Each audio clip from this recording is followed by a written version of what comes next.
पे पालना। आपको लगता है कि राहुल गांधी कोई डिस्कशन का विषय है? उनको कोई सीरियसली लेता है? आपने कभी उनको सीरियस देखा है? जब हंगामा करना होता है तभी तो संसद के अंदर घुसते हैं। रोज यहाँ आते हैं, केवल बैठकी जमा के, चौकड़ी जमा के चले जाते हैं। उनके बारे में तो कोई बात ही नहीं करना चाहिए। मुझे नहीं लगता कि मोस्ट अनसीरियस यदि लीडर ऑफ द अपोजिशन इस देश को कभी मिला 1952 के बाद से, तो मुझे लगता है कि उसका नाम राहुल गांधी जी है। उन्होंने फॉरेन पॉलिसी को जोक बताया गया, मोदी सरकार के नेतृत्व में फॉरेन पॉलिसी। मैं तो कह रहा हूं ना कि उनको कौन सीरियसली ले रहा है? उनकी पार्टी के लोग ही उनको सीरियसली नहीं लेते। हम क्या लेंगे उनको सीरियसली?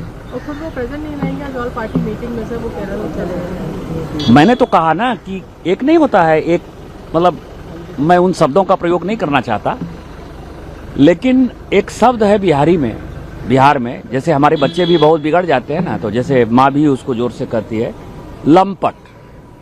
लंपट एक शब्द है बिहारी में। तो आप ये समझिए कि यदि हल्ला करना है, हंगामा करना है, तोड़फोड़ करना है, स्पीकर के चैम्बर में घुसना है, उनके ऊपर कोई कागज फेंकना है, पत्थर फेंकना है, तो राहुल गांधी जी आपको नजर आएंगे।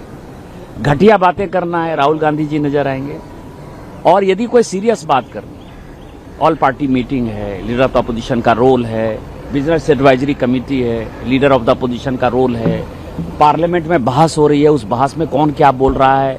कल जैसे ट्रांसजेंडर बिल पास हुआ, तो रहना चाहिए था ना। यदि आप मिले लोगों से, यदि आपको लगता है कि हम मिलकर जो है उनकी बातें सुन रहे हैं, तो उनके लिए आपको संसद में रहना चाहिए था ना। कल पास हो गया, 1 मिनट के लिए संसद के अंदर नहीं घुसे, इसको क्या कहेंगे?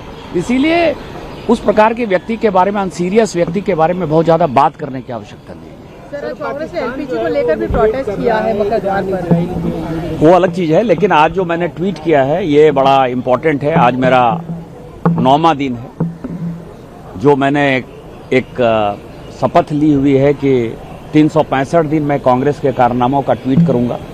और वो देश को जानने के लिए बहुत ही महत्वपूर्ण है कि 25 मार्च 1914 को ब्रिटिश इंडिया, चाइना और तिब्बत के बीच में एक समझौता, और वो समझौता ये कहा कि तिब्बत एक जमाने में बहुत ही बड़ा राज्य था। तिब्बत के राजा ने जो है चीन पर कब्जा करके उस परिवार में, राज परिवार में शादी की थी। नेपाल पे कब्जा करके नेपाल राज परिवार में शादी की थी। और तिब्बत एक बड़ा अंपायर था। तो 1846 में एक एग्रीमेंट हुआ था तिब्बत और नेपाल का, जिसमें कि 10,000 रुपया, आप समझिए कि प्रत्येक साल तिब्बत को हर्जाना देना था नेपाल को, वो ट्रीटी। और जम्मू कश्मीर के साथ तिब्बत का एक एग्रीमेंट हुआ था 1842 का। उन दोनों एग्रीमेंट के बाद मैकमोहन ने एक लाइन तय की थी, लेकिन नेहरू जी ने मई 1951 में 17 पॉइंट एक एजेंडा एग्रीमेंट हुआ था तिब्बत और चाइना के बीच, उसमें उसको मान लिया। उसके मानने के कारण चीन का पार्ट जो है तिब्बत हो गया और चीन हमारा पड़ोसी हो गया। इससे भी उनका मन नहीं भरा, तो 29 अप्रैल 1954 को एक एग्रीमेंट जो है उन्होंने चीन के साथ किया।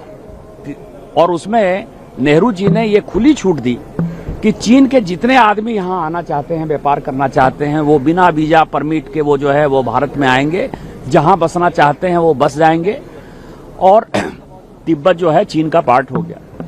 उसका नतीजा हुआ 1954 के उस एग्रीमेंट का नतीजा हुआ, आपको पता है कि आज भी 78,000 वर्ग स्क्वायर किलोमीटर जमीन हमारा चीन ने कब्जा कर लिया है। अक्साई चीन पे जब रोड बना रहा था चीन, तो 1954-55 में हमारे जब सैनिक कुछ पकड़ा गए, तो आपको पता है कि 2 महीने तक नेहरू जी उस बात को छिपाते रहे पार्लियामेंट में कि इस तरह की कोई बात नहीं है। और उन्होंने अपने स्पीच में पार्लियामेंट में कहा, 1958 में ये फैक्ट है कि 1955 से मुझे पता था कि अक्साई चीन में रोड बन रहा है, अक्साई चीन चीन के कब्जे में चला गया है, लेकिन वो गोबी डिजर्ट की तरह है, जिसमें कि रेगिस्तान, ऐसा रेगिस्तान है जिसमें ना पानी है, ना अन्न है, ना जल है। वो आदमी के लायक नहीं था, इसीलिए हमने छोड़ दिया। तो आज ये महत्वपूर्ण है और देश को जानने लायक है।